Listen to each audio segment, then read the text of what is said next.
Hola, buenas tardes. Bienvenidos a estas jornadas de periodismo que organiza la Asociación de Periodistas de Albacete. Voy a ser muy rápido en la presentación porque yo creo que el tiempo que debemos aprovechar lo tenemos que hacer en presencia de nuestro invitado. Ya lo conocen muchos de ustedes. Como digo, no voy a detallar el currículum de nuestro invitado, Óscar Mijallo. Bienvenido a Albacete, Óscar. Muchas gracias por invitarme. Muchísimas gracias por estar aquí. Eres periodista de información internacional. Para los que somos periodistas locales, siempre nos preguntamos cómo puede llegar uno a ser periodista de información internacional y cómo puede uno llegar a ser corresponsal de guerra. No voy a dejar de preguntártelo para que sepamos tus orígenes y sepamos entender por qué ahora te dedicas a lo que te dedicas. Bueno, la verdad es que yo soy de un pueblo de Ávila, ¿no? de Arenas de San Pedro, aunque me he criado en Madrid. La verdad es que el periodismo siempre me interesó, ¿no? Y en realidad, como te contaba antes, mucha gente dice que es vocacional, pero en realidad yo tengo que confesar que me hice periodista para no ser camarero, ¿no? Porque mis padres tenían un bar y entonces se trabajaba muchísimo. Y tampoco era necesario irte al otro extremo. No, pero bueno, la verdad es que siempre me gustó mucho esta profesión. Cuando pude hacer la carrera la hice y me gustaba mucho la información internacional. Entonces, pues yo desde pequeño, igual es por las lecturas, los libros de aventuras, pues los típicos, ¿no? De Julio Verne, Emilio Salgari, sí, que leíamos entonces, y Willy Fogg, la serie de dibujos. Pues entonces la verdad es que tuve la suerte de, una vez que terminé la carrera, poder dedicarme a esto. Y pues este año, hace ya 20 años, yo empecé a viajar en el 2003. La primera guerra que hice fue la de Irak, de la que se acaban de cumplir ahora 20 años. Antes había hecho un poquito el final de la segunda intifada, pero guerra, la primera fue la de Irak.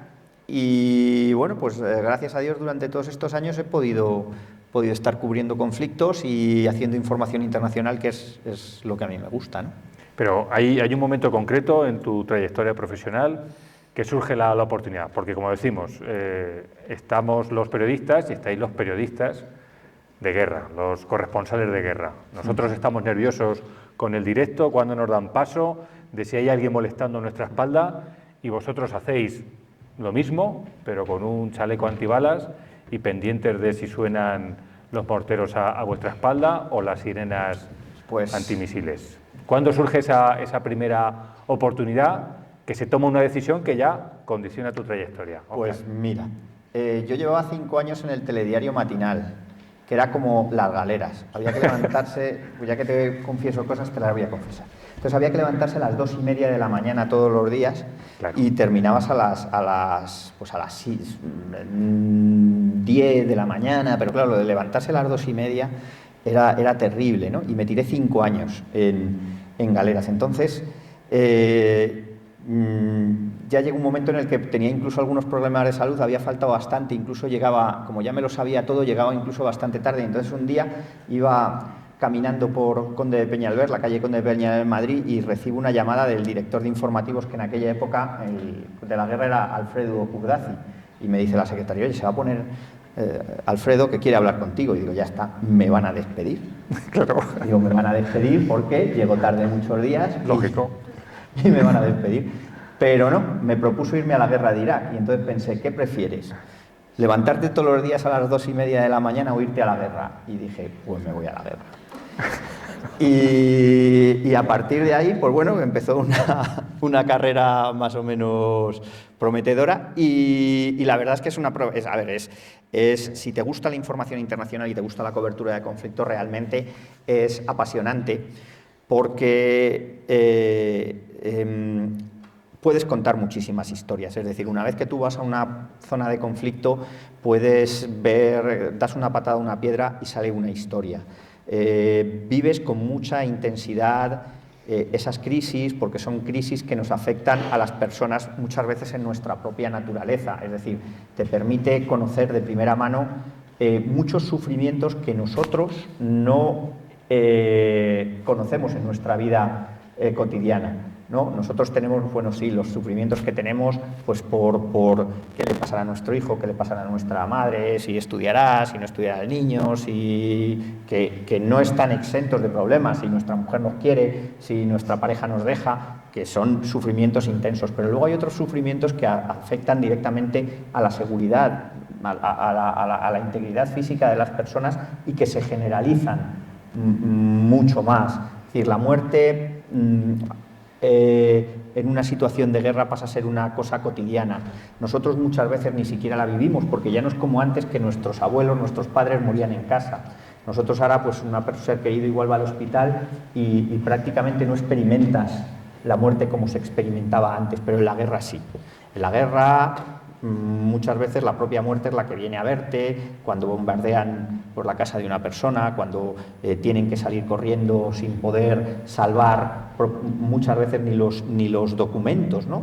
Hay gente pues que pierde sus documentos, para ellos es un drama, porque claro, imaginaos que no podéis demostrar quién sois, eso si no has perdido algún ser querido en el bombardeo o en el ataque, o has tenido que salir corriendo,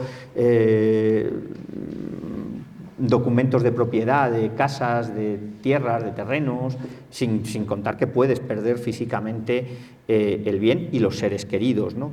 Entonces son situaciones muy intensas que te permiten desarrollar, yo creo que la labor de periodistas para la que vamos, y hay historias buenísimas, es decir, hay historias que son realmente conmovedoras y que tenemos que contar, porque se están cometiendo crímenes de guerra, se están cometiendo abusos de los derechos humanos, y en cierto modo los periodistas no estamos para arreglar el mundo, porque para eso están los activistas, pero sí estamos para denunciar esos abusos de poder, esos crímenes de guerra, etcétera, etcétera. Entonces, bueno, pues la verdad es que conocer esas situaciones te hace muchas veces, yo diría que incluso más humano. Es decir, por ejemplo, conocer el hambre de primera mano, es decir, experimentar el hambre. Yo siempre digo que muchas veces que el hambre debería ser una asignatura obligatoria en las escuelas para que apreciemos realmente qué es lo que tenemos. Hay un chip que te cambia en la cabeza cuando tú empiezas a tener ese sentimiento de hambre, pero no sabes si vas a comer. Eso que decían nuestros abuelos de teníais que haber pasado hambre, muchos de los que han vivido la guerra, etcétera, etcétera, que decían, es que teníais que haber pasado hambre. Bueno, pues es totalmente cierto. Es decir, tú cuando estás en un grupo humano y de repente te das cuenta de que no puedes comprar comida y de que no sabes cuándo vas a llegar, si cuando llegues al hotel pues habrá comida o no habrá comida, o lo que vas, igual llegas al supermercado y está cerrado y tampoco puedes comprar y tal, aprendes a compartir lo poco que tienes, ¿no? Aprendes a tener ese sentimiento de solidaridad. Bueno, en algunos casos, luego hay gente que se lo come y tú te quedas sin nada, ¿no? Pero realmente te lleva a situaciones límites que son realmente tristes, pero a la vez enriquecedoras, muy enriquecedoras. Tú, como corresponsal de guerra, como enviado especial de Televisión Española, una vez que estás a pie de la noticia, también eres consciente y llegas a pensar que si tú no estuvieras allí, ¿quién contaría lo que estabas contando? Es decir, el valor de estar en el lugar de la noticia, que ahora tal vez no valoremos lo suficiente, de que hay un enviado especial allá donde se producen los hechos. Bueno, yo creo que lo debe haber. Es decir, yo creo que lo debe haber porque ahora que estamos en la sociedad de Internet y de la digitalización, nos damos cuenta de que bueno, pues muchas veces las informaciones que nos transmiten no son verdaderas o están mediatizadas. Es decir, antes, y yo creo que los periodistas en ese sentido somos necesarios. ¿Por qué? Porque constituimos un filtro. Antes de que hubiera esta digitalización y estos medios estas redes sociales, los periodistas éramos necesarios, las partes en conflicto nos veían como un objeto de deseo porque tenían que convencernos de su verdad. Es decir, los bosnios tenían que convencernos de que los serbios eran muy malos, entonces te presentaban una serie de pruebas y un relato que tú podías cuestionar y hacías preguntas. Con lo cual éramos una especie de objeto de deseo, de objeto para seducirnos con esa verdad y convencernos de que ellos eran los agredidos y los otros los agresores. Y nosotros podíamos cuestionar sus datos y su versión de la realidad. Pero ahora con los medios, con las redes sociales, hemos pasado a ser testigos incómodos. ¿Por qué? Porque podemos cuestionar esa verdad, ¿no? Esa verdad que quieren hacernos, convencernos, ¿no? Entonces, ¿qué ocurre? Pues que tenemos a Donald Trump, por ejemplo, que tiene millones de seguidores y puede acceder directamente a ellos sin necesidad de pasar por un filtro, y entonces lo hace. Tenemos al portavoz de los talibanes, que tiene millones de seguidores y con un mensaje pues nos puede convencer o puede intentar convencer a la gente sin pasar por el filtro de la prensa de que echar a las mujeres del sistema educativo pues que está muy bien, ¿no? O cualquier otra barra basada, ¿no? Entonces, como gracias a esas redes sociales ellos pueden acceder a un gran público y antes no podían, ahora lo que somos testigos incómodos porque contamos, por ejemplo, los abusos que ha cometido el ejército ruso en Bucha, o en Irpin, o en Borodianka, o en Izium. Claro, entonces somos testigos incómodos para ellos y por ello es preferible para estos regímenes autoritarios o para ciertos líderes políticos, no hay que ser tan lejos. Aquí en España ya es raro que te den una rueda de prensa, ¿no? Te dan un plasma, ¿no? Entonces llega el político de turno y hace una declaración sin preguntas, ¿no? Quiero decir, entonces por eso yo creo que la prensa sigue siendo necesaria y seguimos siendo necesario, especialmente en los lugares donde se están cometiendo crímenes de guerra, violaciones de mujeres, abusos de los derechos humanos, etcétera, etcétera. Ese cambio tú lo has ido observando a lo largo de tus distintos destinos, me refiero. La consideración que se tiene de la prensa, como tú antes decías, ¿se ha mantenido o ahora ese pasar a ser testigo incómodo incluso dificulta más vuestro trabajo en el día a día? No, lo dificulta muchísimo más. De hecho, por ejemplo, nosotros ahora cuando hemos ido al frente, los ucranianos pues nos pedían que nos quitáramos el distintivo de press, ¿no? Porque vamos a ver, es decir... Pero eso que podía ser antes una especie de salvoconducto de que no te pasara nada. Ahora, dependiendo de cómo al conflicto al que vayas, lo es o no lo es. A ver, por ejemplo, vamos a ver, nosotros en esta guerra, concretamente en Ucrania, vamos a ver, Ucrania lo han visitado. No se trata de que los rusos sean muy malos y los ucranianos muy buenos, ¿no? Porque las posturas maniqueas no existen, ¿no? Casi todo es gris, pero lo cierto es que hay unos datos de Reporteros Sin Fronteras que te dicen que la guerra de Ucrania en estos meses la han visitado más de 12.000 informadores extranjeros.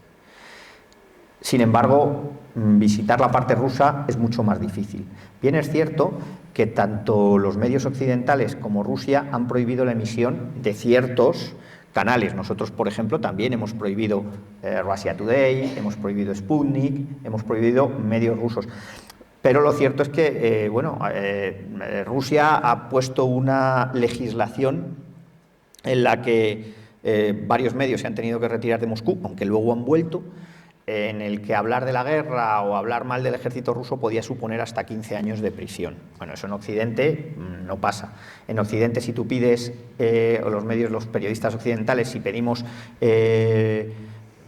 un permiso de prensa para ir a Ucrania, tarda alrededor de un mes, a veces más. Bien es cierto que los oficiales ucranianos en el frente son bastante estrictos, muchas veces no nos dejan grabar cosas, incluso si hay un bombardeo con misiles, pues si el misil es ucraniano, como ocurrió en Polonia, porque puede ser un misil que intentaba desviar uno ruso, entonces, claro, ese misil si cae luego, falla y cae en una casa ucraniana, pues mata gente. Entonces bien es cierto que los ucranianos, bueno, pues llegan primero a ver de quién era el misil o de quién no, y en función de eso te dejan grabar o no, pero te dejan. Es algo que no ocurre en Rusia, es decir, nosotros, por ejemplo, cuando se retiraron los corresponsales de Moscú, retiramos nuestra corresponsal, hemos querido cambiarla y hemos tardado un año en cambiar la corresponsal. Era Erika Reijas, se vino, y hasta que hemos podido mandar a Lara Prieto, y somos una televisión estatal, quiero decir, hasta que hemos podido mandar a Lara Prieto ha pasado casi un año, ¿no? Entonces, el control ruso sobre los medios es bastante mayor que puede ser el control ucraniano. No sé si...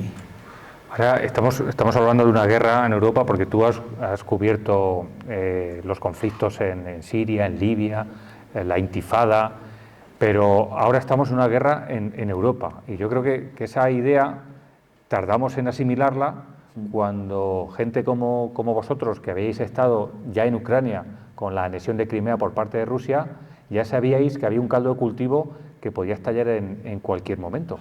La sociedad, sin embargo, permanecíamos, yo creo que incrédula ante lo que podía llegar a pasar.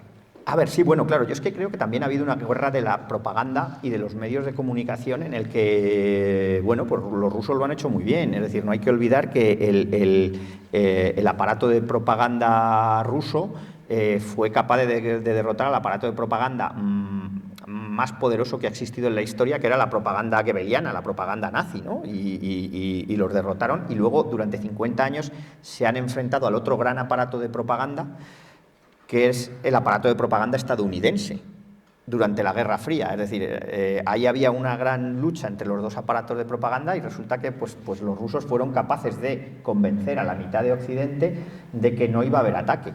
Es decir, recordemos a la portavoz del Kremlin, María Zaharova, que decía, bueno, pues que Occidente me diga cuándo vamos a invadir para tomarme las vacaciones. Bueno, pues aquí los únicos que pensábamos que no iba a haber invasión éramos los occidentales, porque los rusos sabían que la iba a haber y los ucranianos sabían que la iba a haber. Es decir, tú cuando hablabas por eso nosotros fuimos un mes antes, tú cuando hablabas con los diplomáticos de la embajada ucraniana te decían, no, es que primero ya estamos en guerra, porque llevamos 8 años en guerra desde la invasión de Crimea en el Donbass, que ha habido 11.000 muertos, pero es que segundo, nadie pone 200.000 soldados en una frontera durante 6 meses para luego retirarlos.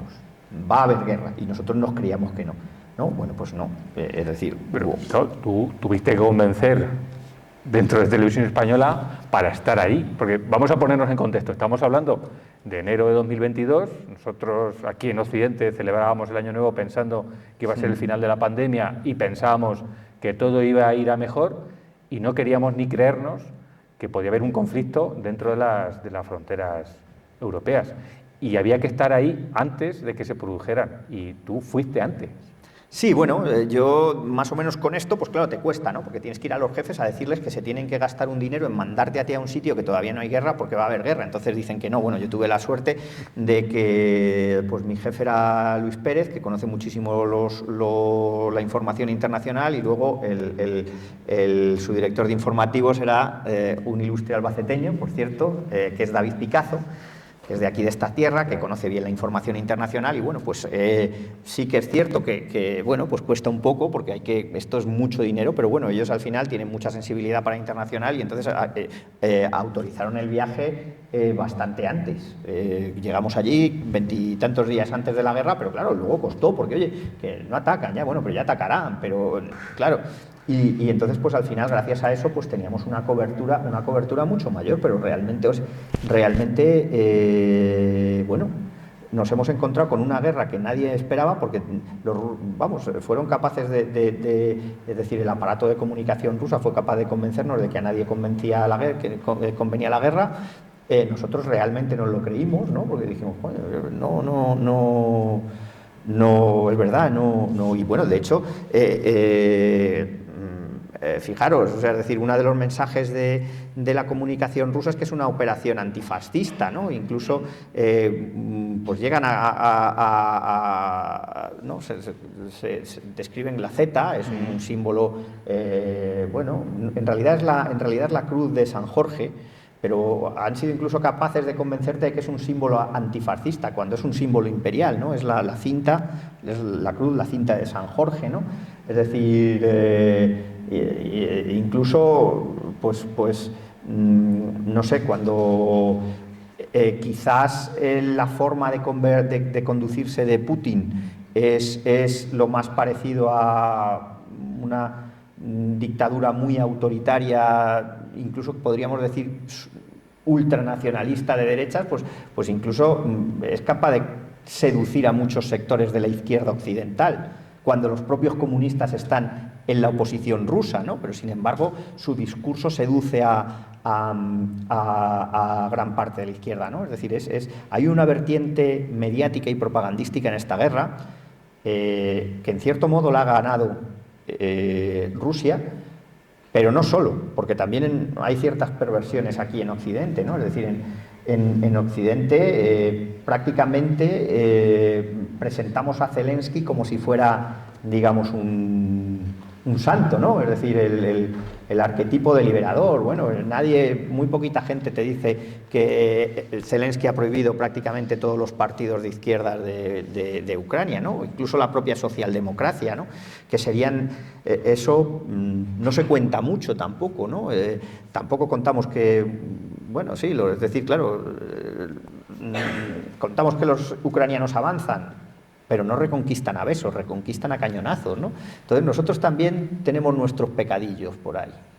Y una vez que estabas allí sobre el terreno y comienza la guerra, ese 24 de febrero del año pasado, los primeros días, ¿qué sensación había entre la población ucraniana? Porque aquí dio la impresión, o podía parecer, que iba a ser una guerra relámpago y que Kiev iba a caer en pocos días. Los primeros días fueron de una incertidumbre angustiosa. Yo acababa de llegar el relevo y a mí me acababan de dar un permiso que se había retrasado bastante, y entonces yo me fui al Donbass pensando que los rusos entrarían por el Donbass, que es donde están ahora, y que Kiev no ocurriría nada. Entonces estaba otro compañero en Kiev y sin embargo pues fue todo lo contrario. Es decir, en el Donbass los primeros días de la guerra había una tranquilidad pasmosa. De Sochi no fuimos porque no había nada. Y sin embargo llegaron a Kiev, llegaron a las puertas de Kiev, a Obolón. O sea, es como, no sé si en Madrid hubieran llegado a la Plaza de Castilla.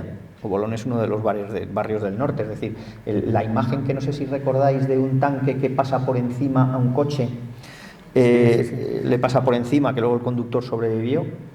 Eso es en un barrio del norte de Kiev, a 20 minutos del centro, es decir, y luego recordar aquella columna de 60 kilómetros de blindados, etcétera, etcétera, que llegó prácticamente a las puertas de Kiev. Entonces, en principio, pues era la verdad un sentimiento de muchísima incertidumbre, de no saber qué va a pasar, ¿no? Porque lo llevas esperando y tú crees que estás psicológicamente preparado para cuando eso empieza, pero en realidad nunca lo estás, ¿no?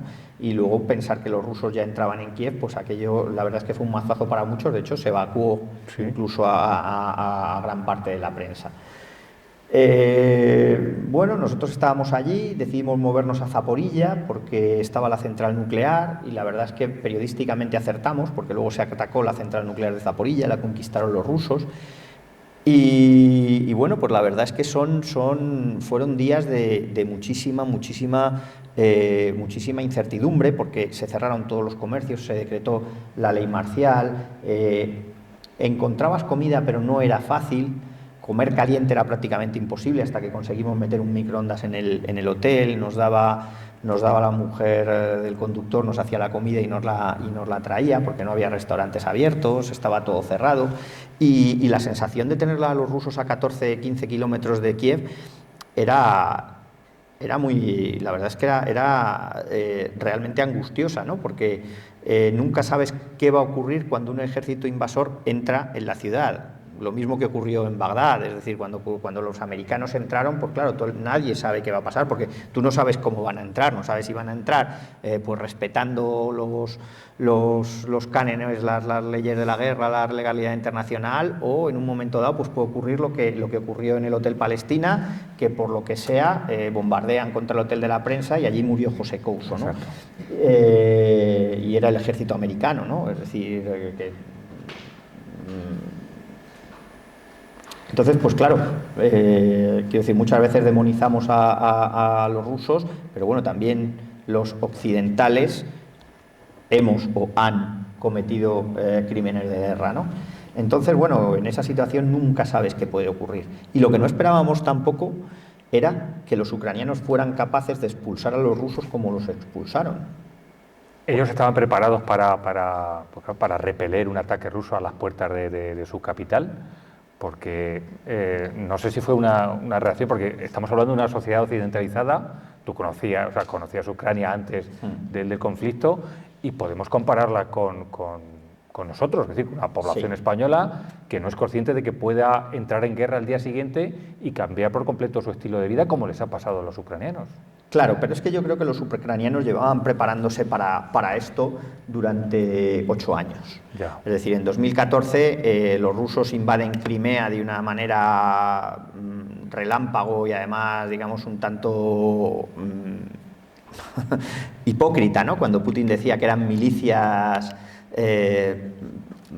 autóctonas que se habían alistado espontáneamente y simplemente eran unidades del ejército ruso las que habían tapado con pintura verde las insignias de las unidades y habían entrado, ¿no? Los llamaban los misteriosos hombrecillos verdes, que decían que nadie sabía de dónde habían venido, ¿no? Y eran rusos y hablaban ruso y etcétera, etcétera. Entonces los ucranianos ahí se dan cuenta de que tienen que modernizar su ejército y de que necesitan la cooperación occidental y se dedican a eso. Y bueno, el caso es que llevaban 8 años preparándose y la verdad es que se han debido preparar bien, porque han frenado al segundo ejército más importante del mundo. Claro que esto hubiera sido imposible sin el apoyo occidental.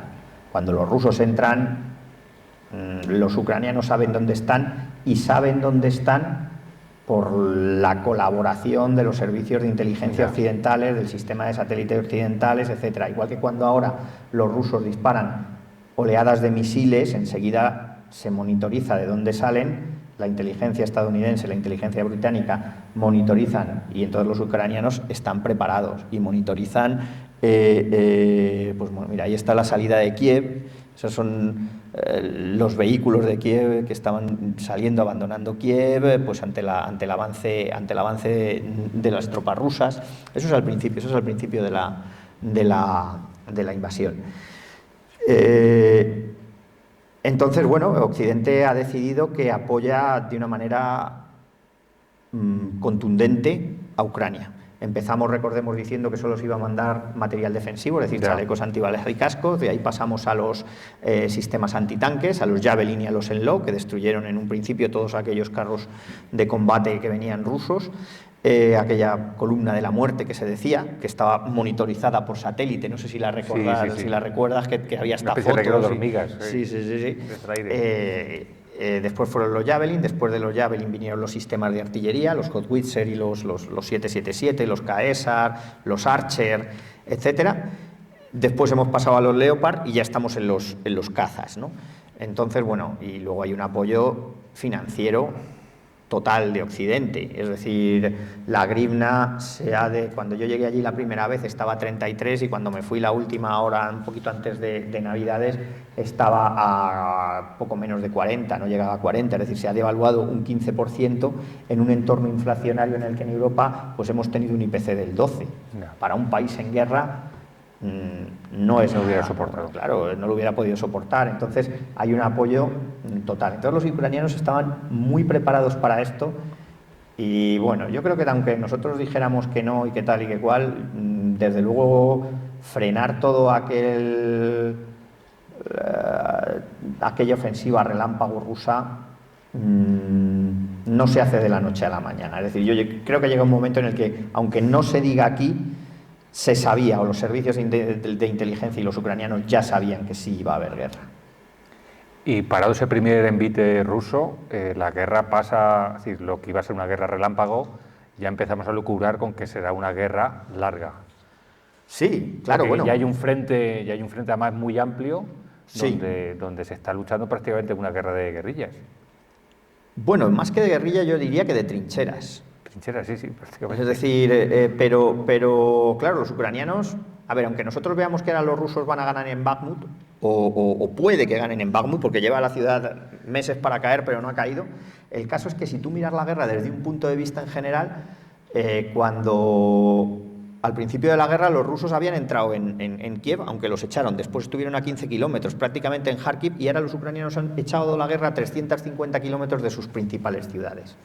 Entonces, claro, ahora está en Bakhmut y hay una victoria psicológica muy importante, porque una vez que a ti te echan la artillería a 15 o 20 kilómetros, ya la artillería no puede bombardear esas grandes ciudades, con lo cual la vida se normaliza. O sea, vosotros imaginaros que nosotros estuviéramos aquí en Albacete y tuviéramos a 15 kilómetros la artillería, nos estuviera bombardeando, no pudierais ir a trabajar, ir a comprar el pan fuera un riesgo tremendo porque te bombardean, pega en la cola del pan, se mueren todos. Es decir, tener francotiradores en las calles, es decir, es realmente complicado para la vida cotidiana porque no puedes trabajar, con lo cual igual no cobras, la comida se dispara de precio, empiezas a depender de la ayuda humanitaria, de que te traigan arroz, de que te traigan lentejas, de que te traigan carne. Bueno, mirad, ahí está Kiev bajo las bombas rusas, esto sería marzo. Fijaros el edificio pues, imagínate tener que vivir con eso, cada vez que suenan las sirenas, venga, todos corriendo al refugio antiaéreo, pues igual, pues eso es lo que te digo, es decir, dices, bueno, al final es que no tengo forma de sobrevivir yo porque me bombardean y no tengo trabajo, no puedo tener una vida normal. Bueno, una vez que te echan a la artillería de ahí, pues entonces tú ya puedes empezar a trabajar. Ya esto ya entonces tiene que ser un misil, porque, claro, pero un misil vale 5, 10, 15, 20 millones de dólares. Pero no es un proyectil de artillería, que me están dando rondas de artillería continuamente. Entonces, bueno, ya puedes empezar a trabajar, ya puedes empezar a ganar tu dinero, ya puedes empezar a ir al supermercado, incluso, bueno, hay toque de queda hasta las 11, pero tú ahora en Kiev puedes ir a una terraza a tomarte una cerveza. Si cae el misil te jorobas, pero no va a caer en tu terraza. Entonces, quiero decir, la vida se normaliza y eso es una inyección de moral increíble para la población. Porque establecías ese símil, que si aquí pasara en Albacete, pero es que realmente cada vez nos costaría menos hacernos esa idea, porque realmente estamos hablando de gente como nosotros aquí en España, que tenía su vida absolutamente normal y que de repente muchos de ellos han acabado alistados en el ejército ucraniano. Sí. Esas son las historias de las que tú hablas y de las que te cuentan directamente, y de las muchas que se quedan sin contar, claro. Además, lo triste es que esa situación se acaba normalizando. Es decir, la gente, tú igual que normalizas, acordaros de la pandemia, nos parecía que era extrañísimo quedarnos horas y horas en casa y encerrados, nadie se creía que aquello iba a suceder y sin embargo acabamos metidos en casa y al final era una cosa normal, ¿no? Entonces, bueno, pues al final de buenas a primeras te encuentras ahí en unas trincheras que te dicen, venga, vete a la trinchera, llenas sacos terreros, te pones ahí y a vigilar, y si vienes algún ruso, pues le disparas y pues tú te quedas allí y dices, bueno, pues cuando pase el ruso pues le disparo y si me disparan a mí pues me escondo, y acabas normalizando ese tipo de conductas. Este señor era Andrei. Exacto. ¿Qué era? Le preguntaba seguramente por su vida anterior. Sí, es un señor que tiene un hijo, pues divorciado, y de buenas a primeras le pusieron de oficial de prensa y él pues en esta ocasión nos acompaña ahí a tierra de nadie y entonces, bueno, pues ahí el hombre nos iba andando y se queda ahí mirando porque ve un soldado y a mí me decía, ¿no te has asustado? Y yo es que me había dejado las gafas porque no sabían que era ruso, ¿no? Digo, pues no me he asustado, pero yo no he visto a nadie porque me he dejado las gafas. Y entonces, pues Andrei es el que nos ha acompañado, gracias a él hemos podido, le llevo por cierto una navaja de Albacete para la próxima vez que vaya. Y entonces, pues gracias a él, como era oficial de prensa, ciertos sitios que estaban cerrados y ya nos conocía de mucho tiempo, pues entonces él conseguía llevarnos. Concretamente esa es una población en el que además él había vivido allí. Y entonces, pues esta concretamente se quedó en tierra de nadie. Entonces, gracias a él pudimos entrar, porque teóricamente no se puede entrar, ¿no? Entonces, bueno, y ahí, por ejemplo, veis otro directo en el que ahora ya en la plaza, eso estaba totalmente cerrado antes, esto ya es en junio, y ahora la circulación en la plaza, este es el Maidán de Kiev, y ahí ya la circulación está totalmente restablecida, que es lo que te digo, ¿no?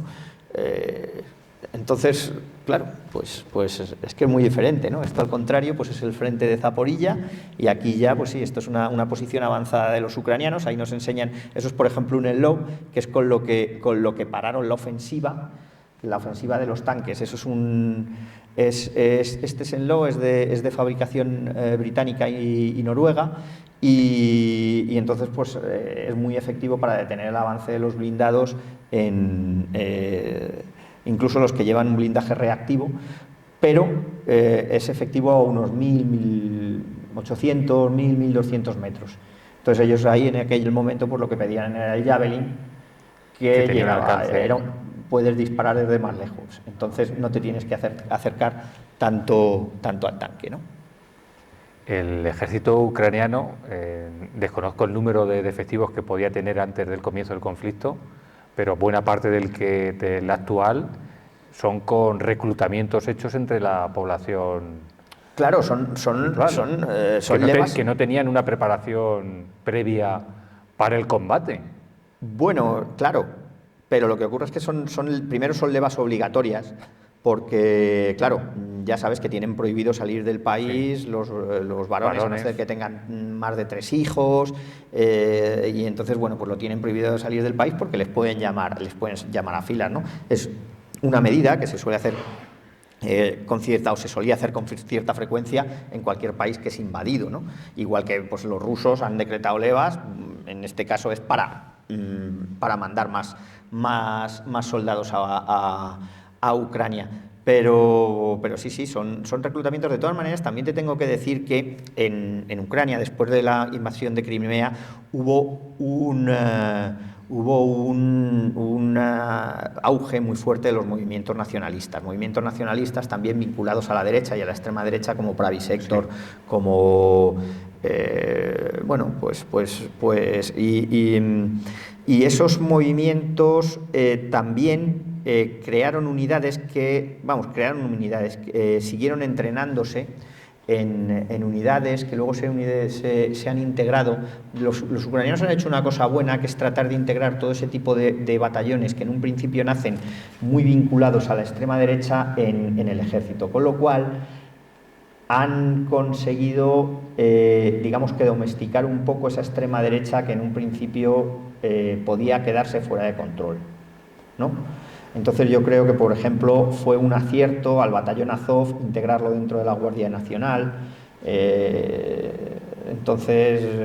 Bueno, pues de esa manera están más o menos controlados. Sí se pueden, pero por lo menos se tienen que regir por la disciplina del ejército. Yo creo que eso es otra de las cosas que los rusos, por ejemplo, han hecho mal con los Wagner, ¿no? Es decir, los Wagner no se sabe a quién pertenecen. Por ejemplo, es decir, el reclutamiento en las prisiones es una cosa, digamos, que se ha hecho con mucha frecuencia. Es decir, los americanos, por ejemplo, en la guerra del Vietnam prometían reducciones de penas a los que iban a luchar. Los españoles en la guerra de Cuba prometían reducciones de pena a los que iban a luchar. Es decir, Eloy Gonzalo, Cascorro, estaba en la cárcel cuando le reclutan para ir a Cuba porque intentó matar al teniente al que pilló con su mujer en actitudes ahí tal. Y entonces, claro, lo intenta matar, lo meten en la cárcel y él se beneficia de una condena para ir a Cuba. Pero esos presos se integraban en el ejército y se sometían a la disciplina del ejército. No a una unidad de mercenarios de oscuras lealtades, ¿no? Que son los Wagner, ¿no? Entonces, claro, es decir, es diferente el sistema de reclutamiento, ¿no? Pero tú has presenciado, estamos ya hablando de una guerra entre dos bandos, pero en un país con civiles que en los primeros meses acaban huyendo. Tampoco somos muy conscientes, muchas veces lo pensamos, pero se habla son millones de refugiados los que se desplazan dentro de Ucrania hacia las zonas seguras, claro, pero los que han tenido que salir del país y son millones. No sé si eran 14 millones de refugiados entre los desplazados y los que han salido fuera de Ucrania, y eso se vivió en los primeros Claro, ahora se está detectando ya conforme se echa a los rusos de las principales ciudades, de Kiev. Ten en cuenta que, por ejemplo, los rusos solo llegaron a conquistar una de las principales, una capital de oblast, una capital de provincia, que es Jersón. Entonces, conforme la guerra se separa de las grandes ciudades, pues toda esta gente que ha salido corriendo puede volver. Pero bueno, Europa está acogiendo muchos refugiados, es decir, nosotros tenemos 160.000 que nosotros no acogemos nunca a nadie. O sea, nuestras cifras de ratio de acogida de refugiados son generalmente irrisorias Y no, esta gente, o sea, ahora mismo se ha acogido se ha acogido muchísimos refugiados. Los refugiados al final pasa lo de siempre, es decir, al principio todo el mundo los quiere mucho, luego se les trata a patadas porque que si el trabajo, que si las ayudas sociales, bueno, ya sabemos lo que pasa, ¿no? Pero bueno, esto es ley de vida, ¿no? Tú también pudiste conocer a muchos de los que huyeron en aquellos primeros meses, porque tú Sí. estabas en Ucrania cuando desde Kiev se produjo ese Sí, movimiento. pero mira, yo lo más impresionante era, por ejemplo, en Zaporilla, porque como te he dicho antes, estaba la central y al miedo a que vienen los rusos se unía el miedo o sea, el pánico nuclear. Entonces, mucha gente, por temor a otro accidente nuclear, porque hay que recordar que los ucranianos vivieron Chernóbil, entonces por miedo al pánico nuclear allí se metían salían corriendo muchos, pero luego había historias que recuerdo había una pareja que estaba con sus 3 hijos en la estación de Zaporilla y dice, no, bueno, vamos a llevarlos a Polonia, tal, y luego dice, luego vuelvo, digo, tú vuelves y él se queda y ella se queda con los niños allí, dice, no, los dejamos allí con nuestros padres y tal, y luego nos volvemos los dos a alistarnos a la misma unidad, el padre y la madre, dejando a los chicos con... Entonces, claro, eso te da una idea del grado de compromiso, porque claro, no se trata de si hay buenos o malos, se trata de que los rusos están, digamos, en una guerra de anexión o en una guerra para controlar un país, pueden ganar o no, pero van a luchar fuera de sus fronteras. Pero claro, a los ucranianos no les queda otro remedio que resistir o desaparecer. Y eso en un entorno ultranacionalista, porque aquí estamos viendo el enfrentamiento entre 2 nacionalismos. O sea, está el nacionalismo, yo diría que casi pseudo-fascista de Putin, que tiene poco o nada de izquierda, porque no lo es, y está el otro, que es ucraniano, pero claro, uno es expansivo y el otro es defensivo, ¿no? Entonces, claro, es muy difícil ahora buscar un punto de encuentro, por mucho que esté Xi Jinping en China haciendo de mediador o de lo que esté haciendo, ¿no? Hoy has contado a lo largo de tu trayectoria que te duele más no haber podido contar tantas historias que has conocido como las que has podido contar en directo, porque muchas veces en un telediario tienes tu minuto y medio de crónica y ahí es imposible contar todas las experiencias que se han vivido ni siquiera en las 24 horas anteriores. A ver, claro, es que decir, el telediario tiene historias que no caben en el telediario, que no las puedes comprobar, ¿no? Porque es lo que comentábamos antes, nosotros tenemos que comprobar las historias, tenemos que ver que son ciertas. Tú cuando una mujer te está contando que le han matado a sus 3 hijos, no le puedes pedir la partida de defunción, ¿no? Porque no. Entonces, hay historias, bueno, pues que en el momento no se pueden comprobar, porque nosotros trabajamos con mucha inmediatez. La televisión, claro, empezamos por la mañana y a las 3 de la tarde tienes que haber ido al frente, haber grabado una pieza, haber vuelto, haberla editado y haberla mandado.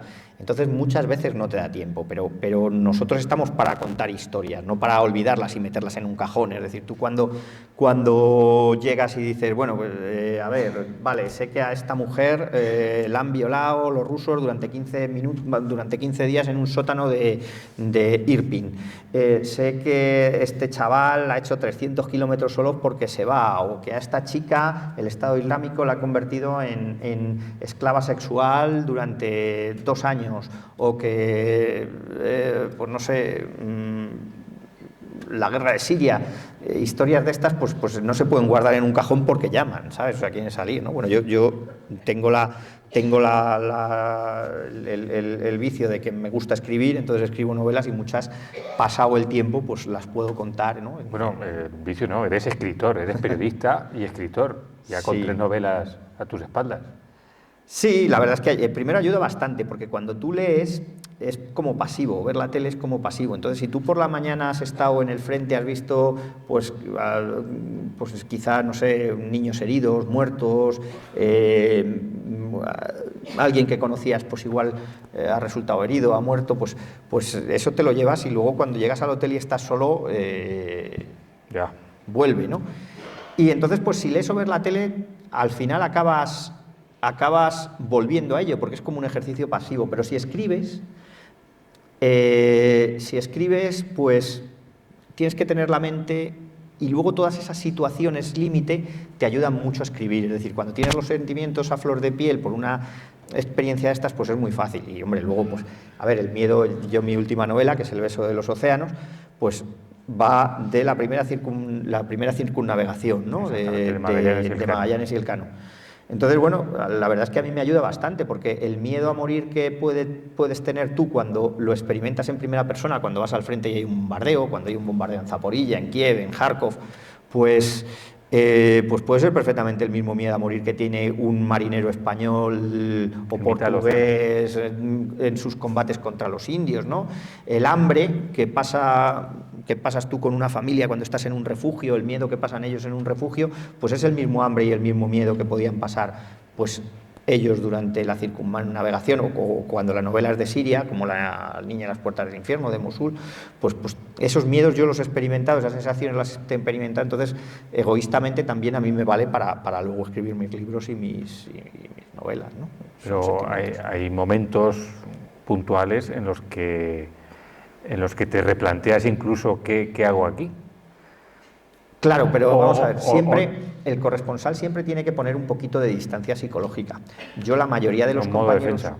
Claro, yo la mayoría de los compañeros que he visto derrumbarse es generalmente pues porque establece relaciones de amistad, de cariño, de convivencia con la gente de allí. Es decir, nosotros vamos un mes y nos volvemos, ellos se quedan.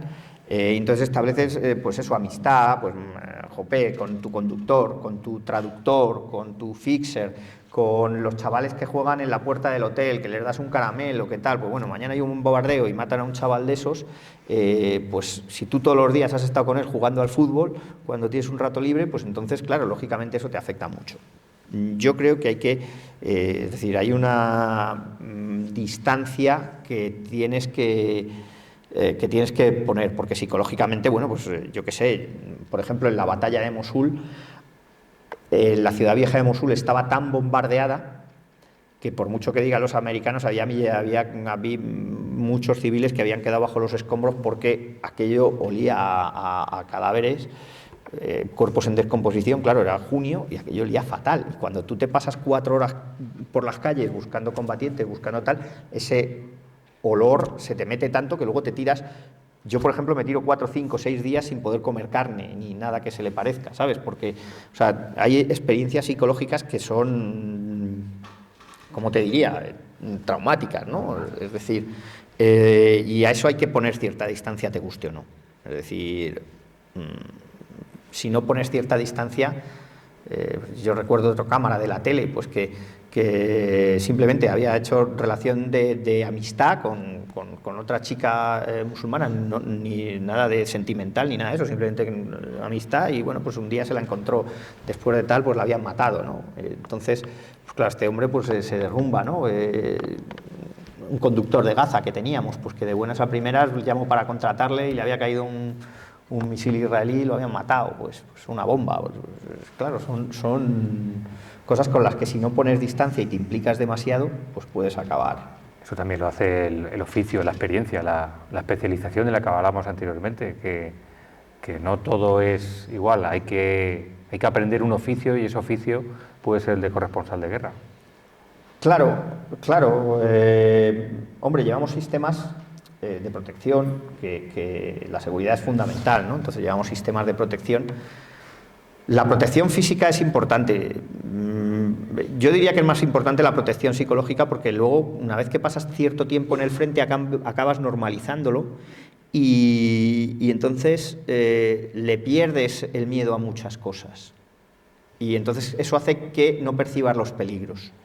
Yo creo que más de mes y medio no debería estar nadie en una cobertura de estas, que lo ideal sería un mes, porque ya más empiezas a normalizar muchas cosas que no son normales. Y luego están pues los sistemas los sistemas de protección física, el chaleco, el casco, pero claro, si tienes que recurrir al chaleco o al casco, ya estás jorobado, porque es que te has metido en un sitio donde no debías estar. Es decir, la primera línea de defensa de protección del corresponsal es una cosa es una persona a la que no damos valor, que está siempre detrás de las cámaras, que es el fixer. El fixer es el traductor, productor que consigue las historias, que entonces diseñas con él. Pues si vas a ir, por ejemplo, ahora a Bakhmut, pues en nuestro caso es Ludmila, que con el conductor y con nosotros pues diseña la ruta de entrada, diseña la ruta de salida, y si hay problemas, por dónde vas, por dónde no vas, hasta dónde puedes entrar, qué pasa en caso de que haya bombardeo, incluso dónde puede haber algún refugio, dónde puede haber alguna cosa de estas. Y ella es la que te dice hasta dónde puedes llegar. Tú siempre tratas de ir un poquito más allá, pero ya llega un momento en que ellos te dicen, oye, no, o oye, hasta aquí, oye, bueno, venga, vale, que podemos ir hasta allí. Pero realmente la primera línea de protección es el fixer, que te dice, bueno, pues hasta aquí sí, o ten cuidado, que es que ya vienen aquellos que no sé de dónde son. En Irak eran, por ejemplo, el productor Samer, en cuanto veía a alguien que podía ser de alguna grupo armado de estos que se dedicaban a secuestrar periodistas para vendérselos luego a Al-Qaeda, porque se había convertido en un negocio, se los vende, pues es decir, ellos te dicen, no, vámonos ya, y vámonos ya es un poquito más, no, si te deja vale, pero si no es vámonos ya. Mira, para que os hagáis una idea, un fixer, en aquella época le pagábamos al fixer en Irak $250, cuando un médico cobraba 300 al mes. Nosotros le pagábamos 250 al día, o sea, ganaban una pasta. Y entonces se había institucionalizado, como luego ocurrió con Ricardo Vilanova o con otros, que les secuestraban y se los entregaban a Al-Qaeda, o en aquella época era Al-Qaeda, pero luego también al Estado Islámico, sí, a otros. Secuestraban a periodistas para luego pedir un rescate o para matarlos en acciones propagandísticas como el Estado Islámico, que salía, recordaréis, cortándoles el cuello. Bien, pues este Samer, le llamé una vez y le digo, Samer, voy tal día, y me dice, no, Óscar, no vengas. Y digo, ¿por qué no? Si, joder, a ti te gusta trabajar conmigo, a mí contigo y tal. Dice, sí, pero es que resulta que se han enterado de que trabajo con periodistas, han amenazado a mi familia, y si venís, os tengo que entregar. Literal. Entonces, no vengas. Claro, él podía perfectamente, como hicieron otros muchos, haber cogido, haber estado trabajando conmigo 10 días, haber cobrado sus 250 diarios y luego haberme entregado y no hubiera pasado nada. Sin embargo, pues era un tío honrado y decidió decirme, oye, que prefiero no ganar el dinero, pero no vengas, ¿no? Entonces, ¿qué ocurre? Pues que si tú tienes un buen fixer, este hombre vale su peso en oro. Y es realmente lo mejor que se puede tener, ¿no? Pero claro, tú conoces el terreno, conoces cómo funciona, te habrás encontrado compañeros que hayan llegado allí y un error de la propia experiencia te puede traer consecuencias irreversibles. Claro, luego pues es que generalmente cuanto más experiencia tienes, más te expones, ¿no? Eso es lo que dicen siempre, que al principiante no tiene accidentes, que los tiene el veterano, ¿no? Pero sí, es un simple error, pues que elijas un mal día para ir a un sitio, ¿no? Que elijas pues yo he estado, pues mira, más o menos en la misma época, en la guerra de Siria, cuando estaban cuando secuestraron a Marc, a Ricardo y a Javier Espinosa. Nosotros estábamos en Siria, pero por otro lado. Ellos tiraron hacia Alepo, nosotros hacia Assas, y los cogieron a ellos, ¿no? Bueno, pues también es mucha la suerte que tengas.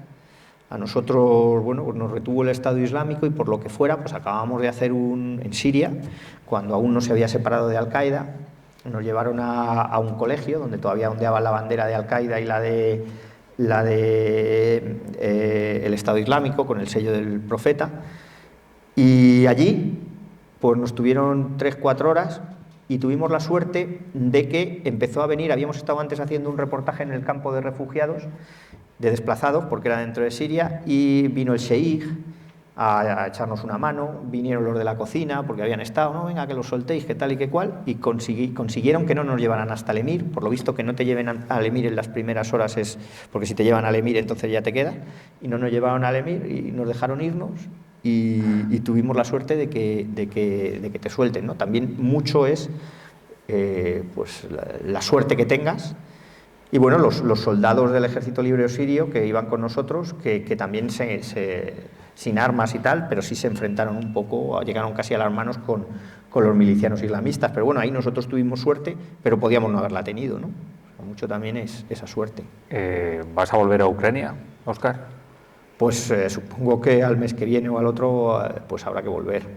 Yo no sé si pedirte qué es lo que puede pasar en Ucrania en los próximos meses, porque se habla de una ofensiva rusa, se habla de una contraofensiva ucraniana para recuperar el terreno perdido, pero ahora mismo yo creo que lucubrar sobre lo que puede pasar es algo que no está al alcance de casi nadie. Bueno, yo creo que hay cosas que pueden ser probables debido a lo que estamos viendo, ¿no? Es decir, estamos viendo que en Rusia se habla de una leva de otras 400.000 soldados y estamos viendo que Occidente está mandando tanques y que acaba de aprobar la Comisión Europea otros 2.000 millones para una compra conjunta y urgente de munición, con lo cual todo parece o todo apunta a que la guerra va a continuar, ¿no? Bueno, de momento parece que está circunscrita al Donbass y a la parte de Zaporilla, seguirá habiendo bombardeos en Jersón. Yo creo que el escenario de enfrentamiento nuclear no parece que sea ahora mismo una opción, pues bueno, pues porque los servicios de inteligencia occidentales dicen que los barcos con capacidad nuclear y los submarinos siguen en sus bases, y porque el arma nuclear táctica pues tampoco, pues porque para utilizar un arma nuclear, el arma nuclear táctica es como un arma nuclear, pero digamos más pequeña, para que nos entendamos, ¿no?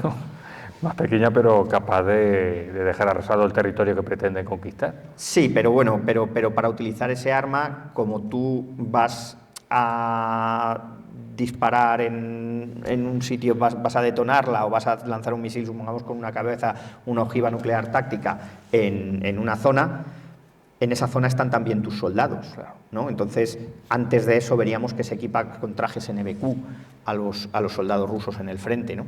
Entonces no parece que en ese momento no vas a tirarla sin equiparles, porque entonces sería condenarles a la radiación. ¿El traje MPQ que has dicho protegería de la radiación? En realidad es que es un traje que pinta muy bien, pero que es prácticamente imposible de poner, porque teóricamente te le tienes que poner en un minuto, y a nosotros nos dieron un curso los militares y es imposible ponerte la máscara, no te la puedes poner en 3 minutos, ¿no? O sea, es que no se ajusta todo, o sea, es imposible, ¿no? Pero se repartirían esos trajes, se repartirían pastillas de yodo, se repartiría todo este tipo de cosas, ¿no? Que de momento no lo estamos viendo, ¿no? O sea, que... Se puede limitar a una guerra, como tú has dicho antes, de trincheras.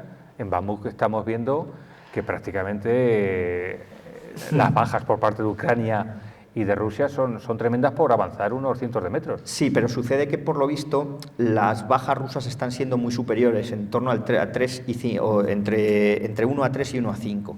Entonces, claro, los ucranianos, lamentablemente la guerra es perversa, ¿no? Y a veces se hacen cuentas, ¿no? Y bueno, pues si la picadora de carne dice que yo pierdo 1 y tú pierdes 5, o yo pierdo 2 y tú pierdes 5, pues entonces a mí me merece la pena perder 2, ¿no? Porque tú pierdes 5. Parece que los rusos están perdiendo momento en Bakhmut. Es decir, los rusos por el norte sí que están avanzando por el sur, pero quedan 2 carreteras, que entran y bueno, parece que los ucranianos son capaces de defenderlas desde Chasiv Yar. Chasiv Yar es una población que está un poco, según llegas a Bakhmut, está arriba, entonces desde Chasiv Yar incluso podría... La verdad es que en realidad Bakhmut no tiene tanta importancia, ¿no? Lo que tiene importancia para luego, parece ser, según dicen los militares, ¿no? Bakhmut es una ciudad de 70.000 habitantes, que en Ucrania es una ciudad pequeña, ¿no? Entonces parece que lo que sí que es importante es el recodo del río Bakhmuta, porque es el que luego puede permitir el momento de la contraofensiva o del avance sobre Kramatorsk y Sloviansk. Kramatorsk y Sloviansk son las 2 únicas ciudades que les quedan a los ucranianos importantes ya en el Donbass. Entonces ellos las quieren defender, pero luego si ellos mantienen el recodo del río Bakhmuta en su poder, pues luego, claro, pues es más fácil entrar en lanzar la contraofensiva, porque la contraofensiva en la parte de Zaporilla, toda esa parte parece ser que según los informes de inteligencia está muy minada, entonces mandar por abajo esa contraofensiva es mucho más difícil, ¿no? Y en principio ahí sería más fácil. Desde luego, lo que hemos visto antes ahí, por ejemplo, ese misil que había clavado en la tierra, eso en Kramatorsk. Ahora la situación en Kramatorsk es bastante peor porque los rusos están más cerca. De todas maneras, Kramatorsk todavía está como a 40-50 kilómetros de Bakhmut, es decir, bombardear con artillería no es posible, pero en Bakhmut sí. O sea, Bakhmut está machacadita. O sea, Bakhmut está, vamos, decían que quedaban 6.000 civiles, yo cuando estuve allí tenía 70.000, decían que quedaban 6.000 civiles. Pero es una ciudad arrasada, o sea, ha desaparecido la ciudad. Bueno, está muy castigada. Y además las dos carreteras que tiene de entrada, llevar suministros es bastante difícil porque, sobre todo por una de ellas, que es casi la más segura, pues los rusos bombardean y bombardean mucho con fuego de mortero. Entonces, muchas veces algo tan sencillo como las esquirlas de los morteros, el asfalto está lleno de esquirlas. Entonces, si vas con el coche, pinchas, ¿no? Y si pinchas una rueda, vale, pero si pinchas dos, pues te tienes que quedar hasta que alguien venga a sacarte. Y claro, quedarte allí en un sitio de estos pues no es muy recomendable. Y es simplemente, pues entonces hacer llegar, cada vez es más difícil hacer llegar, pero bueno, parece que los rusos están perdiendo un momento, parece que las reservas se agotan y que bueno, pues que no son capaces, llevan para conquistar los ucranianos. Mira, ¿ves? Ese es el misil, eso es un Smerch. Es un misil bastante, bueno, en realidad es un cohete bastante grande, es la carcasa y ese estaba ahí clavado. Mira, la señora ahí, ves lo que digo de normalizar la guerra, pues mira dónde está la señora, mira dónde está el cohete, ¿no?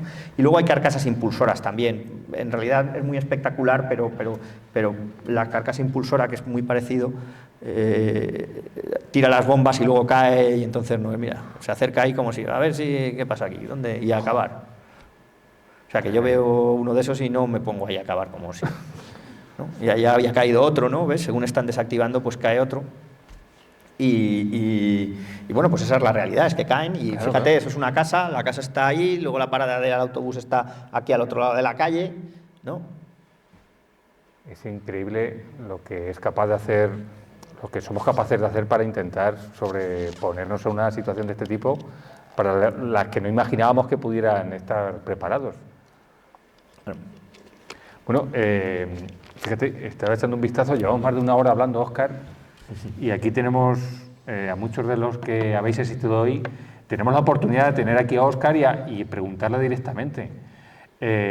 Como digo, llevamos una hora escuchándote sobre un conflicto bélico, cuando nosotros, muchas veces escuchando o viendo el telediario, somos capaces de cambiar de canal porque resulta incluso la propia información, la que conocemos, resulta incluso insoportable. Hay veces que tendemos a hacer zapping para intentar no conocer esa realidad cuando la tenemos enfrente.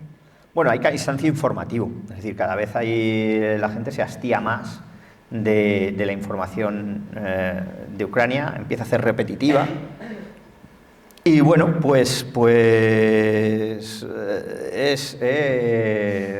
al final acaba siendo una lista de muertos, ¿no? Entonces, bueno, haces igual una cosa más espectacular esto, bueno, es lo que comentábamos, pues esto igual pues llama un poquito más la atención, pero en realidad, bueno, esto en realidad es lo que os comentaba antes de los sistemas de artillería. Bueno, pues esto es un PH-7 que, bueno, que llega más que los sistemas rusos. Los sistemas modernos, el Howitzer, el HIMARS, no nos dejan grabarlos, pero el caso es que la gente se hastía, es decir, se acaba aburriendo incluso hay un hastío editorial, ¿no? Somos los propios editores los que decimos, guau, pues si no me mandan una pieza con bombas o con tiros, pues vaya. Pues no, pero bueno, ahí estábamos viendo disparar al frente ruso.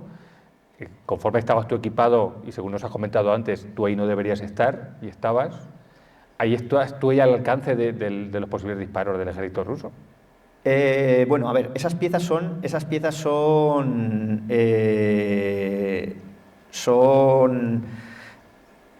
difíciles de hacer, pero bueno, quiero decir, son arriesgadas porque tienes que ir a donde está. En realidad los camiones, estos sistemas de artillería están escondidos entre los árboles, entonces les dan unas coordenadas, ahora mismo van con aplicaciones, les dan unas coordenadas y entonces salen, buscan la posición, disparan 20 o 30 salvas y se esconden, porque si los rusos los localizan, los disparan. Pero sí, ahí sí, porque bueno, lo haces con la seguridad, o sea, vamos, lo haces con seguridad. A ver, si localizan y te disparan, pues mala suerte, ¿sabes? Es decir, si localizan, si localizan y alcanzan, porque un proyectil de 155 hace mucho daño, ¿no? Es un chisme así de alto y hace mucho daño, ¿no? Entonces, pero bueno, ellos lo hacen, ¿no?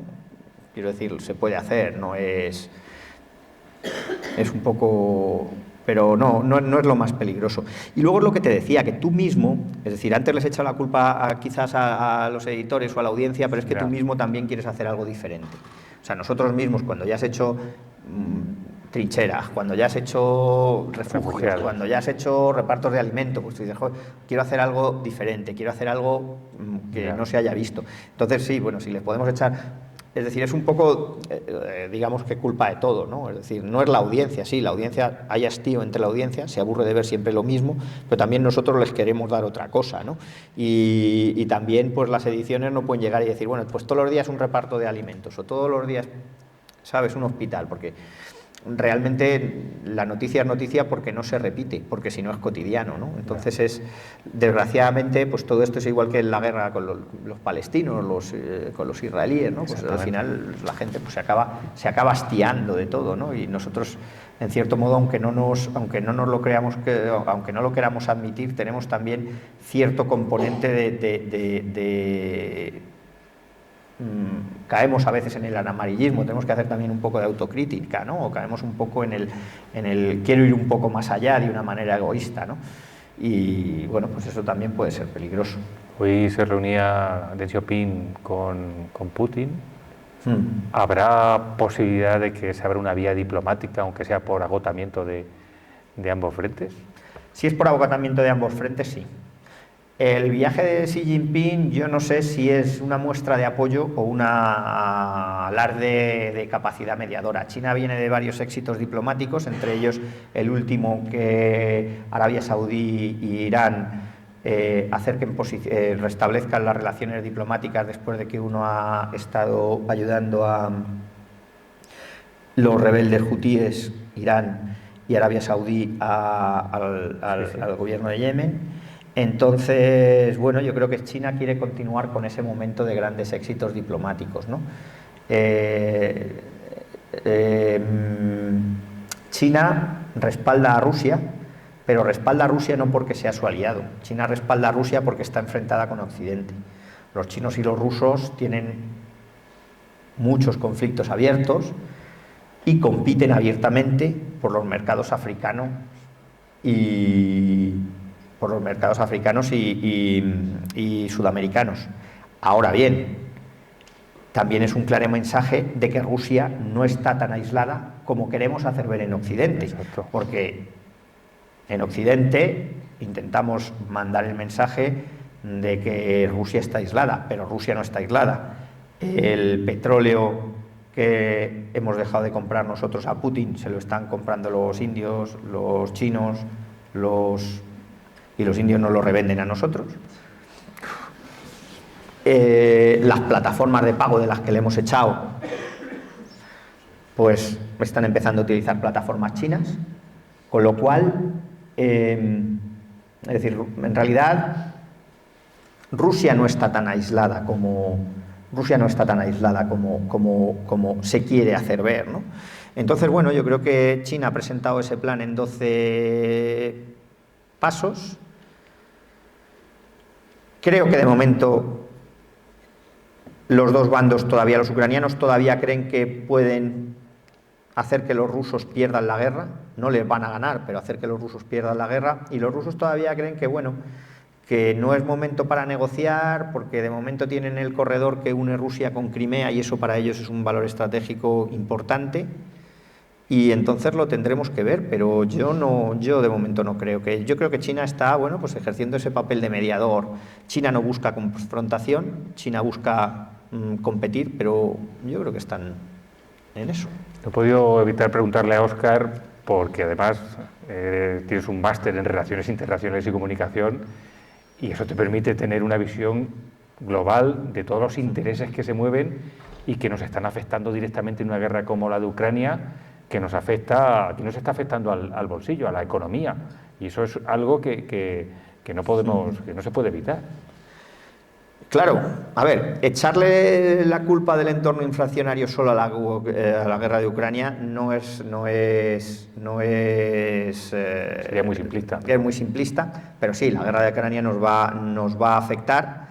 Entre otras cosas, hemos visto que ya nos hemos quedado sin uno de los principales vías de suministro, que era el Nord Stream 2, el gasoducto. Bueno, que no creo yo que hayan sido los rusos quienes lo hayan volado, porque el Nord Stream contribuía a que los europeos financiáramos la campaña rusa. Entonces, bueno, pues grupos pro-ucranianos, decía el otro día el New York Times o el Financial, y digo yo, bueno, pues grupos pro-ucranianos, es decir, un oleoducto que va a 80 metros por debajo no se bombardea o no se vuela, claro, sin apoyo de servicios de inteligencia. Es decir, la explicación de un millonario, ¿no?, que ha financiado a esos grupos, ya, bueno, pero ¿por dónde pasa? Quiero decir, ahí hace falta un apoyo de servicios de inteligencia o unas capacidades logísticas que a mí me resulta difícil creer que tenga un grupo pro-ucraniano, ¿no? Entonces, bueno, aquí ya entramos en el terreno conspiranoico, ¿no? O sea, que te daría para una novela, Óscar. Claro. Entonces, bueno, de momento lo que se ha conseguido es intentar reducir la dependencia, o reducir. Los alemanes, por ejemplo, han reducido la dependencia económica, sí, de los hidrocarburos rusos en un 90%. Pero, claro, eso hay que comprarlo ahora en otro lado y pagarlo más caro, ¿no? Entonces, bueno, yo creo que esto lo vamos a sentir mucho en el bolsillo, sí. Bueno, estoy abusando aquí de mi conversación con Óscar, lo mismo no os dejo preguntar, pero seguro que tiene que haber alguien que quiera plantearle alguna cuestión a nuestro invitado de hoy. Nos están dando los focos y no veo exactamente si hay alguna mano levantada, pero estoy convencido de que queréis preguntar. Venga, va. Seguro que os surge la pregunta, si no, sigo yo. ¿Ahí tenemos una pregunta? Gracias. Buenas tardes. Muchísimas gracias por la información que has dado. La verdad que me dio un cuerpo de casa. Con lo que cuentas, salgo decepcionado de la especie humana. Todo lo que cuentas. Y tenía varias preguntas a lo largo de la conversación. ¿Cuántas guerras activas hay en el planeta aparte de esto? Bueno, pues según el Observatorio de Conflictos, lo que son guerras, bueno, pues hasta donde creo que citaba, la última vez que consulté el dato fue hace 3 meses. Y quiero recordar que habla de 80 conflictos activos. Bueno, estamos aquí posiblemente porque nos toca el bolsillo, porque lo tenemos en la puerta de casa. Supongo que en África hay guerras del siglo pasado. Bueno, hay guerras que continúan desde el siglo pasado, ¿no? Y hay guerras que se han cerrado en falso. Tenemos, por ejemplo, Colombia, que bueno, sí, hay un acuerdo firmado con las FARC, pero no con el ELN. Tenemos Darfur, que es una cosa que no está solucionada, con miles de refugiados. Tenemos otros que se reactivan y que no les hacemos ni caso en África, es decir, en Kenia, en Asia, toda la parte del sudeste asiático. Se habla de 105, hace 2 años se hablaba de 150 grupos armados islamistas que habían jurado lealtad al Estado Islámico. Tenemos toda la parte del Sahel, es decir, El ser humano está acostumbrado a matarse con vehemencia y con mucha eficacia. Pero no digo ser humano. He publicado una frase de estas, la cantidad de gente que decimos lo que no quiere terapia, cuando lo que no quiere terapia son los que nos obligan a morir o a terapia. Sí, bueno, pero es que esto ya al final son, digamos que entramos en cuestiones filosóficas y en cuestiones metafísicas, es decir, hay tantos intereses. Hombre, yo creo que el análisis materialista en el que solo nos hacemos caso de los intereses económicos no es acertado. Es decir, hay intereses económicos, pero luego esta guerra tiene efectivamente un componente económico, que es la guerra del gas, que lleva años, pero tiene un componente político de recuperación del espacio soviético. Es decir, bueno, pues Rusia, después de haber perdido la influencia sobre gran parte de Europa del Este, pues intenta recuperarla, ¿no?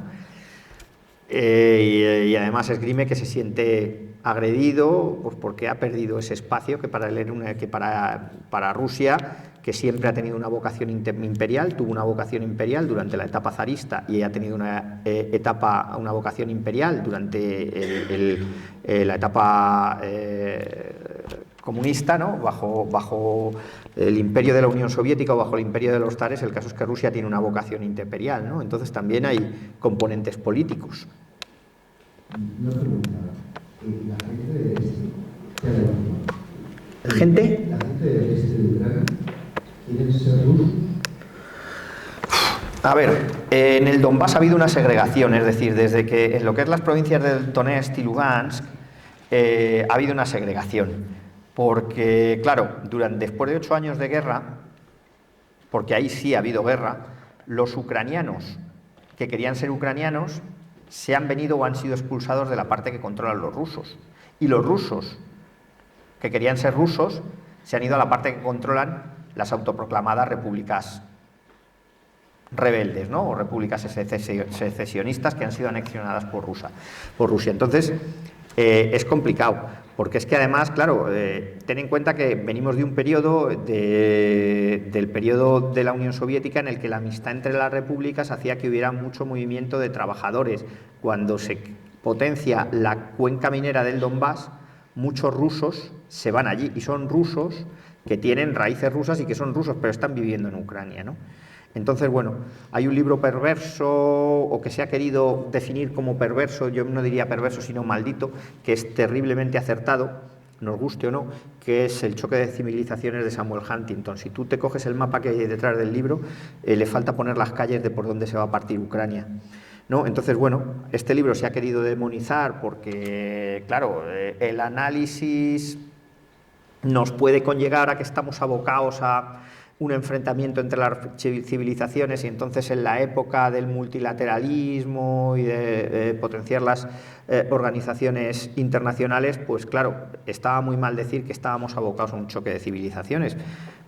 Sí, y moralmente no es lo más acertado, pero el caso es que hay ciertas cosas que se cumplen, y académicamente es un libro que lo que dice se va cumpliendo. Es decir, éticamente puede ser cuestionable, no es a donde debemos intentar llegar, pero lo cierto es que si no lo habéis leído lo recomiendo, porque explica muchas cosas de Oriente Próximo y de Ucrania. ¿Tienes otra pregunta? Hola, sí, hola. Gracias por tu exposición. Yo quería preguntarte por esa guerra que, como es en Europa, donde para los periodistas y sobre todo para toda esta cartera de periodistas que quieren hacer carrera autónoma y empezar por una guerra, o ese intentar que te ayuden en su trabajo, si habéis notado mucho esa ilusión, no sé si os ha mucho tiempo. ¿Si habemos mandado?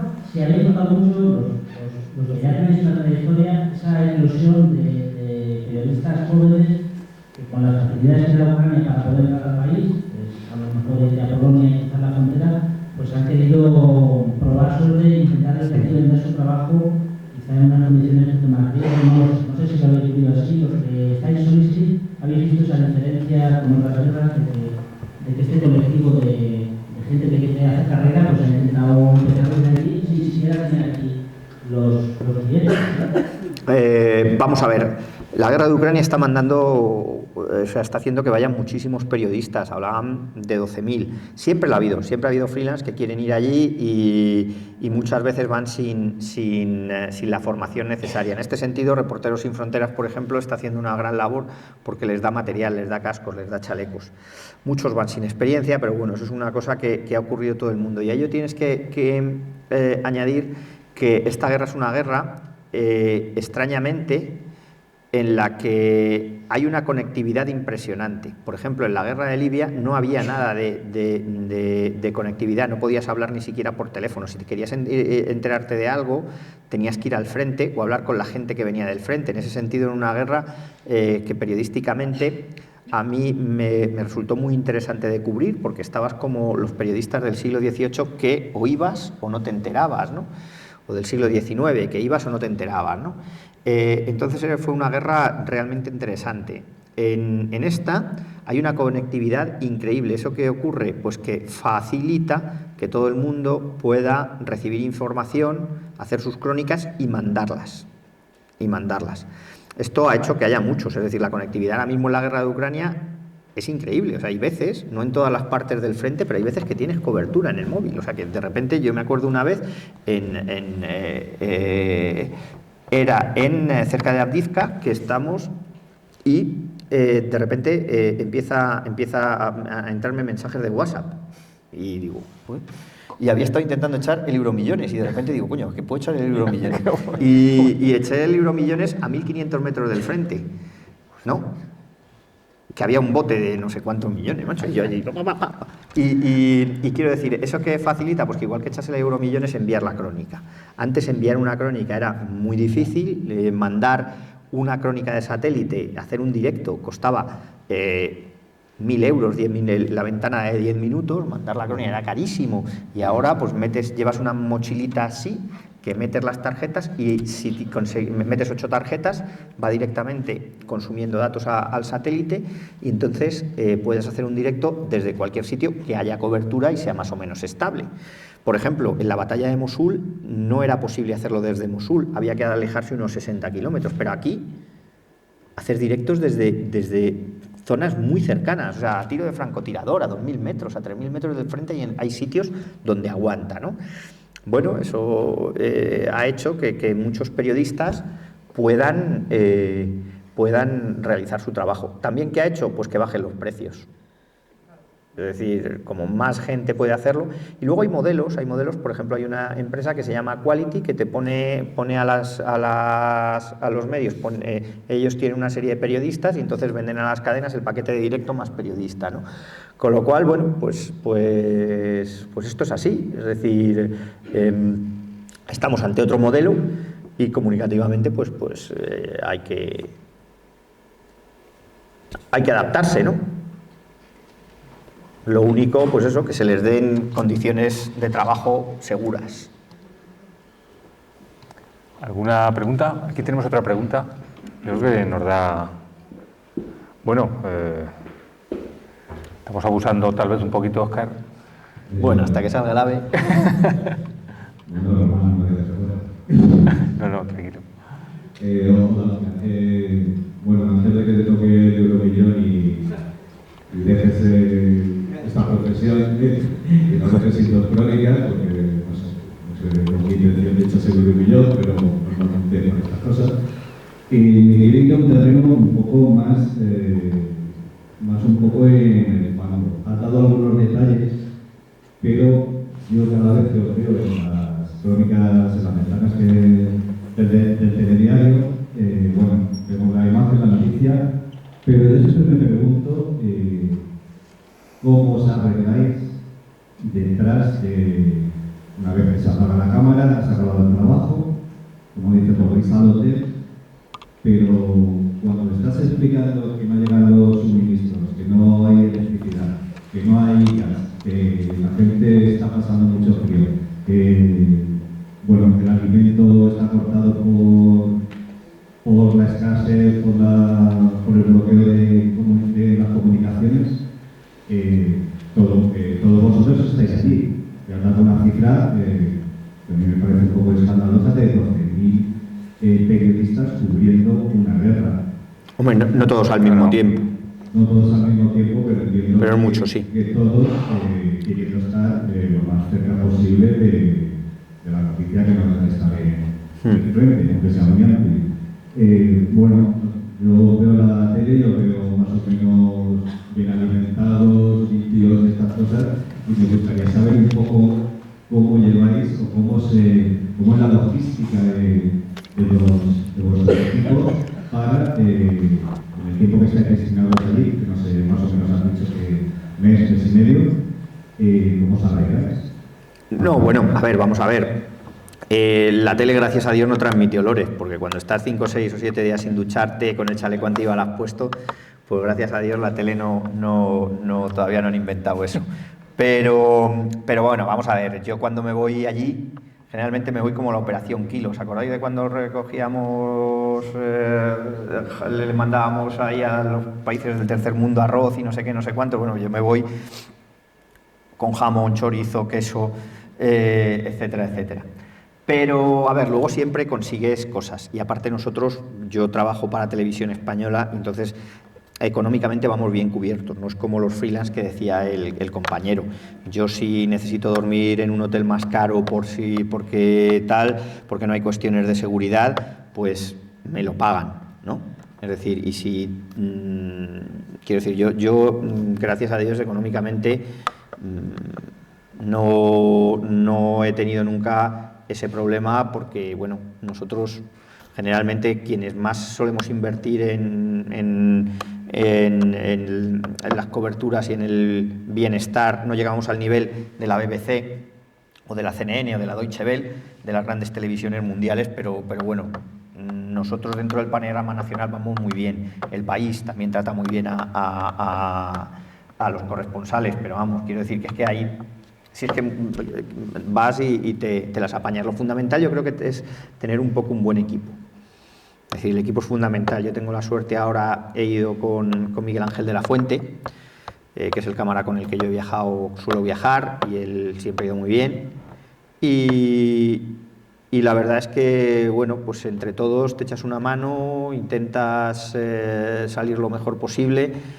Y bueno, te digo una cosa, lo de comer y esas cosas tampoco no es lo más importante. Es decir, en realidad en Occidente tenemos una dieta hipercalórica. Yo, por ejemplo, te puedo decir que en mes y medio, en el primer mes no perdí prácticamente nada, pero generalmente cada vez, la primera cobertura de Ucrania perdí casi 7 kilos. Y las otras vengo perdiendo 2, 3. O sea, que tampoco te creas que pasamos tanta hambre.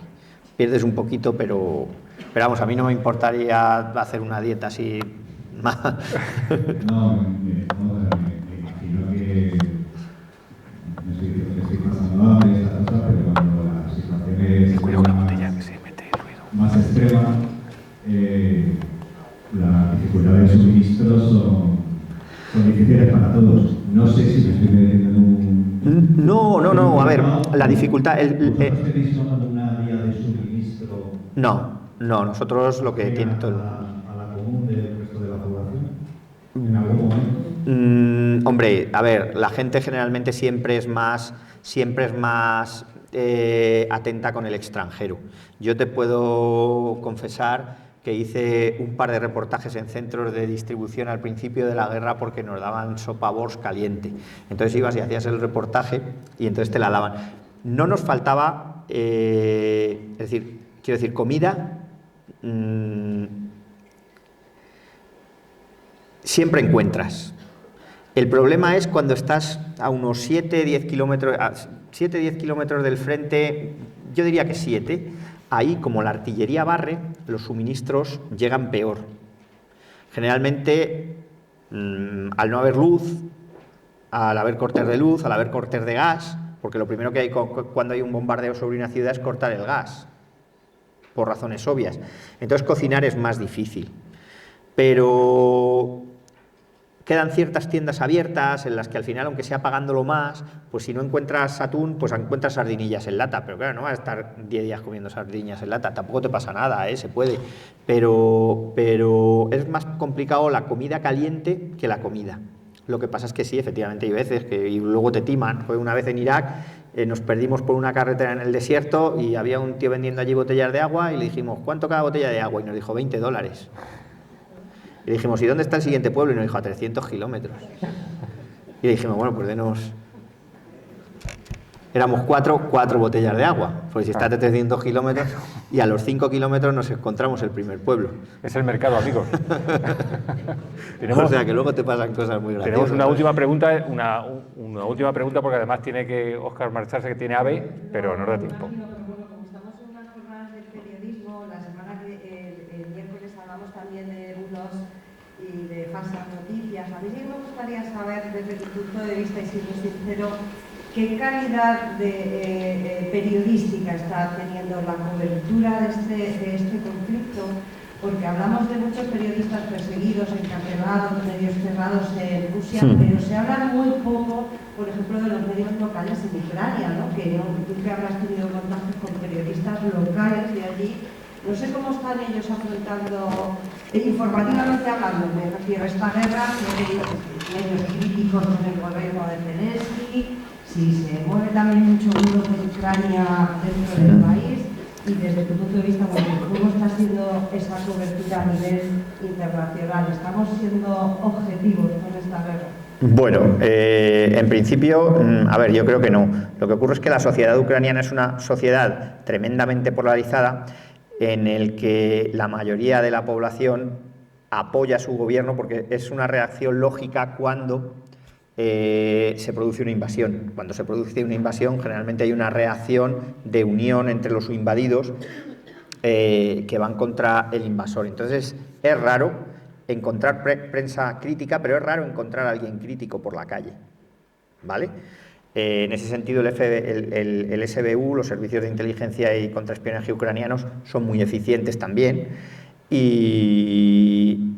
Y bueno, lo que ocurre es que es muy difícil, o sea, es muy difícil encontrar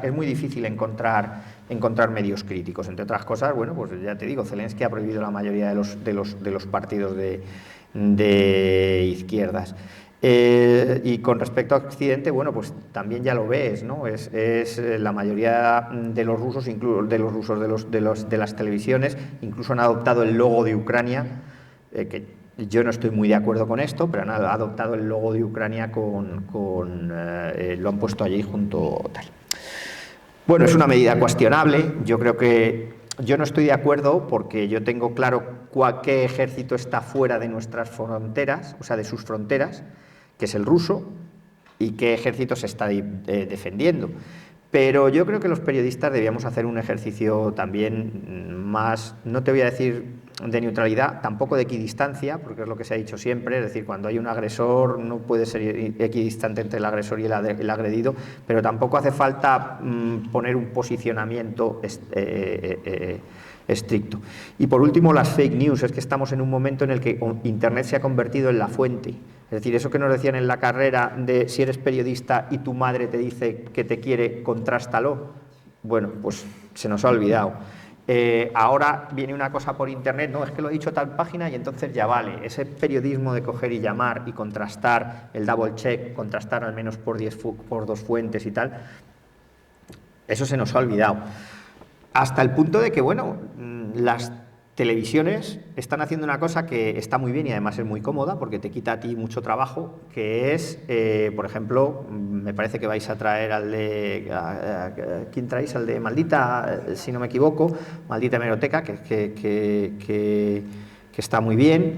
Tenemos también, nosotros hemos creado un departamento que se llama Verifica, que se dedica a verificar ciertos vídeos, ciertas informaciones, porque bueno, yo siempre pongo el mismo ejemplo, es decir, tú al otro lado de Internet no sabes quién está. Estábamos cuando en la guerra de Siria todos pusimos el grito en el cielo porque el régimen de Bashar al-Assad había encarcelado a la pobre lesbiana opositora, que la iban a hacer 1000 tropelías en la cárcel, y resultó que la lesbiana opositora era un escocés con barba que transmitía fake news desde me parece que era Edimburgo o no sé dónde, ¿no? Entonces, claro, esto primero hace mucho daño al periodismo y segundo hace mucho daño a la causa que trata de defender, ¿no? Es decir, un señor que se hace pasar por una minoría que merece todos los respetos, para meter noticias falsas, pues ya te hace desconfiar de todas las cosas, ¿no? Entonces, pero es curioso que las empresas o que los medios tengamos que crear eso, que antes era una cosa que hacíamos los propios periodistas, el double check, ¿no? El comprobar el llamar a la fuente, ¿no? Y decir, oye, esto es verdad, o oye, ¿tú has podido comprobar esto? Entonces, claro, es fundamental, y más cuando se enfrentan dos aparatos de propaganda tan poderosos. Porque aquí hablamos del aparato de propaganda ruso, como he dicho antes, pero que también estamos el aparato de propaganda prooccidental, que no nos duelen prendas en prohibir medios cuando lo creemos necesario. Es decir, intenta ahora mismo ir a consultar Russia Today o Sputnik. No puedes, ¿no? Y también nosotros como periodistas debemos consultar esos medios, ¿no? Bueno, yo creo que estaríamos mucho tiempo más hablando aquí con Óscar. Es imposible resumir todas las vivencias que ha acumulado y que nos podría explicar, pero yo creo que lo hemos disfrutado. Óscar, muchísimas gracias por estar aquí. A vosotros os invito también a que este miércoles vengáis a escuchar a Rocío Benavente, y nos quedamos con lo que has comentado de que el periodismo tiene que seguir ahí, que gente como tú que estáis ahí al pie de la noticia sois los que nos dais esa posibilidad de seguir creyendo en el periodismo. Nada, que estamos muy orgullosos. Vas a volver a Ucrania. Y nada, sigue jugando a la Bonoloto, aunque sea desde allí, para que tus hijos te puedan tener mucho más tiempo en casa y además aprovechar y escribir novelas, que desde luego valen para todo. Óscar, muchísimas gracias. A vosotros.